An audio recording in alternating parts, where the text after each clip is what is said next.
नमस्कार, welcome to study IQ. मैं हूं प्रशांत धवन। बिल्कुल ठीक पढ़ रहे हैं आप लोग यहाँ पर। लाइफ इन स्पेस, इधर आप देख पाओगे आज के समय इसरो का जो ये सेंटेंस है ना, ये पूरे भारत में लोग सेलिब्रेट कर रहे हैं क्योंकि पहली बार इतिहास में इंडिया ने कुछ बीज धरती से अंतरिक्ष में जर्मिनेट किए हैं। यहाँ पे आप देख पाओगे live sprouts in space says ISRO after cowpea. Cowpea आपको पता होगा, लोबिया को कहते हैं। आपने काफी बार लोबिया की सब्जी भी खाई होगी। तो काउपी के कुछ बीज इसरो लेकर गया धरती से अंतरिक्ष में। इनको फिर हमने जर्मिनेट होते हुए देखा इन स्पेस। और यहां पे आप देख पाओगे, ये इसरो की ट्वीट है, live sprouts in space. Initially हमने देखा कि जो ये बीज है इन्होंने स्प्राउट करना स्टार्ट कर दिया और इवेंचुअली हमने ये भी देखा कि पत्ते भी यहां पर उगने शुरू हो गए। हालांकि इंटरेस्टिंग बात यह है, सभी सीड्स जर्मिनेट अभी तक नहीं कर पाए हैं, एटलीस्ट जो मैं इमेज से देख पा रहा हूं, क्योंकि अंतरिक्ष में लाइफ ग्रो करना आसान होता नहीं है। आपको समझना होगा आपको क्या पान चाहिए, क्या एनवायरनमेंट चाहिए, किस तरीके से आप ये सब करेंगे। बट आपको अगर कल को स्पेस फार्मिंग करनी है, ह्यूमन बींग्स को लंबे समय तक अंतरिक्ष में रखना है, तो पौधों को साथ तो हमें ले जाना होगा। देखिए, ये बात मैं आपको बता दूं, ह्यूमन बींग्स जब भी धरती छोड़ेंगे, अकेले नहीं छोड़ेंगे। बिना पौधों के, बिना लाइफ के, जो आप सॉइल आप कह लीजिए, जिससे हमको न्यूट्रिएंट्स मिलते हैं, इसके साथ हम ज़्यादा लंबे समय तक कहीं पर भी सर्वाइव नहीं कर पाएंगे। तो ह्यूमन बींग्स के लिए बहुत इंपॉर्टेंट है कि धरती से बाहर के एनवायरनमेंट में भी, अंतरिक्ष में भी, हम ये बात लर्न करें कि हम कैसे फार्मिंग कर सकते हैं, कैसे प्लांट लाइफ को ग्रो कर सकते हैं। तो उस केस में आप अगर देखें तो जो ये एक्सपेरिमेंट है ना, ये ऐतिहासिक है। इसलिए कहा जा रहा है हर जगह इसरो मेक्स हिस्ट्री। और अगर यहाँ पे आपका सवाल ये है कि इसरो तो हिस्ट्री पे हिस्ट्री बनाता जा रहा है, ये तो हिस्ट्री के नए चैप्टर लिखे जा रहे हैं, क्योंकि अभी रिसेंटली हमको याद है कि स्पैरडेक्स मिशन इसरो ने लॉन्च किया था। मैंने इस पर वीडियो भी बनाई थी, मिलियंस ऑफ लोगों ने ये वीडियो देखी थी। नाउ अब अगला क्वेश्चन यहाँ पे आपका ये आएगा, क्या ये करने वाला भारत दुनिया का पहला देश है? तो इसका आंसर है नहीं। हमसे पहले बहुत से देश ये कर चुके हैं। एक्चुअली यूएसएसआर पहला देश था जिसने अंतरिक्ष में प्लांट्स ग्रो किए थे। बट आप अगर इंटरनेशनल स्पेस स्टेशन देखो, जर्मनी के बहुत सारे एक्सपेरिमेंट्स देखो, चाइना के एक्सपेरिमेंट्स देखो, तो दुनिया इस मामले में बहुत आगे निकल चुकी है। जो मैंने अभी फंडामेंटल बात बोली है कि बिना पौधों के, बिना आप कह लीजिए वेजिटेटिव लाइफ के, इंसान अंतरिक्ष में सरवाइव नहीं कर पाएंगे, कहीं भी सरवाइव नहीं कर पाएंगे। हम जहां भी जाएंगे हमारी टेक्नोलॉजी वगैरह वो सब तो जाएगी, मगर ये जो हरे पत्ते हैं ये भी साथ होने चाहिए अगर लंबे समय तक लाइफ को सस्टेन करना है। तो इसलिए इंटरनेशनल स्पेस स्टेशन में और वेरियस और स्पेस के एक्सपेरिमेंट्स में हमने ऐसे दृश्य देखे हैं। यहाँ पे आप देख पाओगे, ये इंटरनेशनल स्पेस स्टेशन का दृश्य है। यहाँ पर स्पेस फार्मिंग ये लोग इस तरीके से करते हैं। ऑब्वियसली आप देखोगे जो इंडिया का एक्सपेरिमेंट है उससे काफ़ी एक एडवांस लेवल पर ये सब ये लोग कर चुके हैं। काफ़ी बार ये लोग सब्जियां उगा चुके हैं अंतरिक्ष में। ये आसान नहीं होता। अगेन मैं रिपीट करूंगा, आपको इसके लिए एक प्रॉपर टेम्परेचर चाहिए, प्रॉपर एनवायरनमेंट चाहिए, आपको मॉइस्चर चाहिए। ये सब चीज़ें स्पेस में रेडिली अवेलेबल होती नहीं हैं।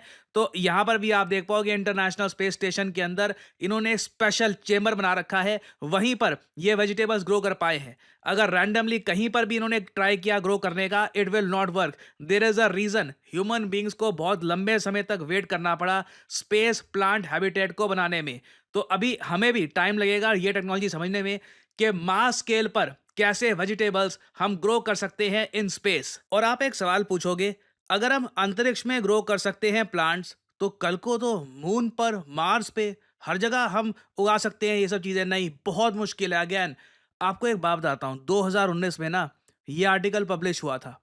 चाइना ने चैंगी 4 मिशन लैंड किया था मून के सरफेस पर, और लोगों ने देखा था कि उस वक्त चाइना ने इनिशियली क्लेम किया कि ये पहला देश बना है जिसने कॉटन सीड को जर्मिनेट कर दिया है मून पर। मतलब कि पहला प्लांट मून पर चाइना ने उगा दिया है। मगर जैसे ही इन्होंने कोशिश करी कुछ ही समय में, क्योंकि मून में देखिए एनवायरनमेंट इतना मुश्किल है ना, इतना हार्श एनवायरनमेंट है कि कुछ ग्रो कर पाना ऑलमोस्ट इम्पॉसिबल ही है यहाँ पर। बहुत ही जल्द चाइना का जो ये कॉटन प्लांट है ये फेल कर गया और चाइना का एक्सपेरिमेंट असफल रहा। बट ह्यूमन बींग्स कोशिश करते रहेंगे अंतरिक्ष में, मून पर, मार्स पर, हर जगह वेजिटेशन ग्रो करने की पूरी कोशिश करेंगे। क्योंकि अगर जेन्युइनली ह्यूमन बींग्स को एक इंटर प्लानिटरी स्पीसीज बनना है कि हमारा बेस सिर्फ एक प्लैनेट पे ना हो, हम कई प्लैनेट्स पर हो, तो उसके लिए ये जो टेक्नोलॉजी है ना, इसे परफेक्ट करना बहुत ही इंपॉर्टेंट होगा।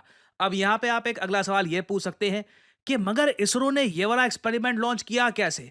अभी तो हम स्पैडेक्स मिशन के बारे में पढ़ रहे थे, तो ये सब कब हो गया? समझाता हूँ आपको, सब कुछ हो जाएगा क्रिस्टल क्लियर।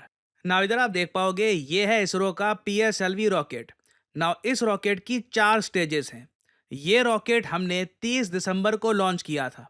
नाउ जो ये पहला जो यहाँ पर स्टेज है ना, ये जो स्ट्रैप ऑन बूस्टर्स है, फिर यहाँ पर स्टेज 1, ये जो हिस्सा है, ये अपना काम करके थ्रस्ट देकर ये टूट के धरती पर वापस गिर जाता है। फिर ये सेकंड स्टेज है, ये भी थोड़ा सा और पुश देती है और थ्रस्ट देती है। फिर ये हिस्सा भी अलग होकर रॉकेट से धरती पे वापस गिर जाता है। फिर इसके ऊपर वाला थर्ड जो फेज है, ये भी गिर जाता है। जो फिर फोर्थ फेज है ना, आखिरी पार्ट है इस रॉकेट का, ये अंतरिक्ष में रहता है स्पेस जंक बन के, क्योंकि ये वापस धरती पे आ नहीं पाता है जब तक ये ऊपर पहुंचता है अंतरिक्ष में।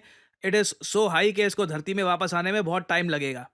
नाउ यूजुअली क्या होता है कि हम जो ये ऊपर वाला पार्ट है, लास्ट पार्ट, इसको अंतरिक्ष में छोड़ देते हैं और इवेंचुअली कुछ सालों बाद ये धरती पे आके किसी ओशन में क्रैश कर जाता है।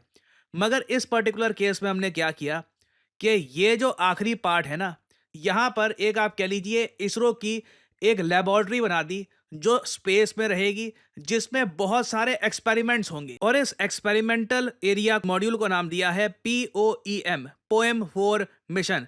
इसमें बहुत सारे एक्सपेरिमेंट्स हैं, यहाँ पे आप देख पाओगे।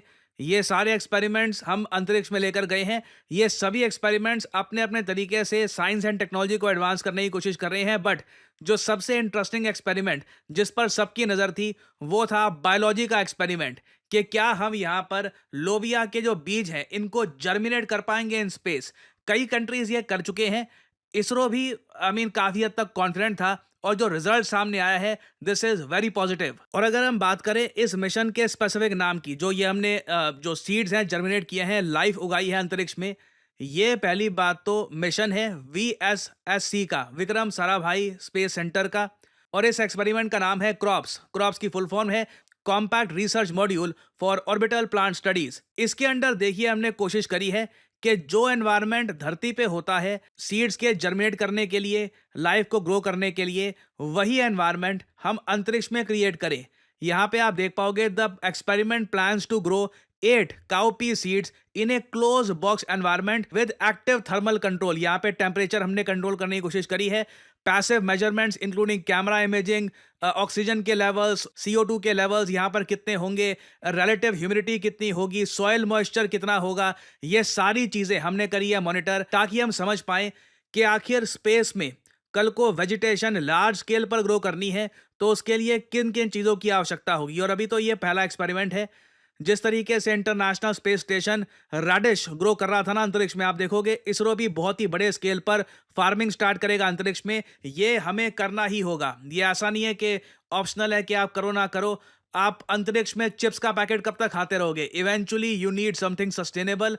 ह्यूमन बींग्स को एग्रीकल्चर करना सीखना होगा इन स्पेस। तो अब यहाँ पे आप लोग समझ गए होंगे कि इस एक्सपेरिमेंट को इतना ऐतिहासिक क्यों कहा जा रहा है। Why is it so special?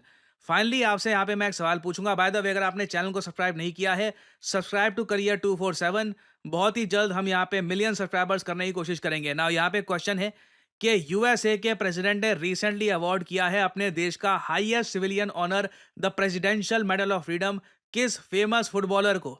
ये है यहाँ पे आपकी ऑप्शन: क्रिस्टियानो रोनाल्डो, कॉम्प्लीमेंट्री सू, लियोनेल मेसी, जिडान, या फिर वेन रूनी। बताइए किस फुटबॉलर को मिला है USA का highest civilian honour? Comment section में करिए उत्तर। जो लोग देंगे सही आंसर उनकी कमेंट को मैं दे दूंगा हार्ट, ताकि बाकी लोग समझ पाएं कि सही उत्तर क्या है। और फाइनली आप लोगों के लिए एक बहुत ही इंपॉर्टेंट मैसेज। अगर आप सोशल मीडिया पर मुझसे जुड़ना चाहते हैं ताकि मेरी वीडियो शॉर्ट्स की नोटिफिकेशन सबसे पहले आपको मिले, तो इसका बेस्ट तरीका है मुझसे जुड़िए टेलीग्राम और इंस्टाग्राम पे। मैं x.com ट्विटर पे नहीं हूँ, मेरा कोई अकाउंट नहीं है वहाँ पर। और यहाँ पे आप देख पाओगे वीडियो के कमेंट सेक्शन में पिंड आपको मिल जाएगा जॉइन प्रशांत धवन सर्स टेलीग्राम चैनल। यहाँ पे आप करोगे क्लिक तो आपके सामने ये लिंक आ जाएगा। अगर आप मोबाइल फ़ोन पे हैं तो आराम से टेलीग्राम ऐप ओपन हो जाएगी और यहाँ पे आप मेरा जो टेलीग्राम चैनल है ये कर सकते हैं ज्वाइन। ऑलरेडी यहाँ पर 1,60,000 से ऊपर लोगों ने ज्वाइन कर रखा है। नोटिफिकेशन पाने का बेस्ट तरीका है। बाकी आप अगर इंस्टाग्राम पे हैं तो बिल्कुल नीचे जो लिंक है इंस्टाग्राम का, इस पे करिए क्लिक और मेरा जो इंस्टाग्राम पेज है यहाँ पे आप कर सकते हैं फॉलो। इधर यहाँ पे एक स्पेशल ग्रुप भी है, वहाँ पे करीब 8,000 लोग ज्वाइन कर चुके हैं। वहाँ पर मेरी सारी वीडियोज़ की नोटिफ़िकेशन लगातार यहाँ पे आपको मिलती रहेगी और साथ ही साथ मैं यहाँ पर शॉर्ट्स भी अपलोड करता रहता हूँ और वेरियस और जो फ्यूचर में डेवलपमेंट्स होंगी, वो भी यहाँ पे मैं पोस्ट करता हूँ। तो follow me on social media. So इसी नोट के साथ ये है वीडियो का अंत। Thank you for listening and as I always say, may the gods watch over you.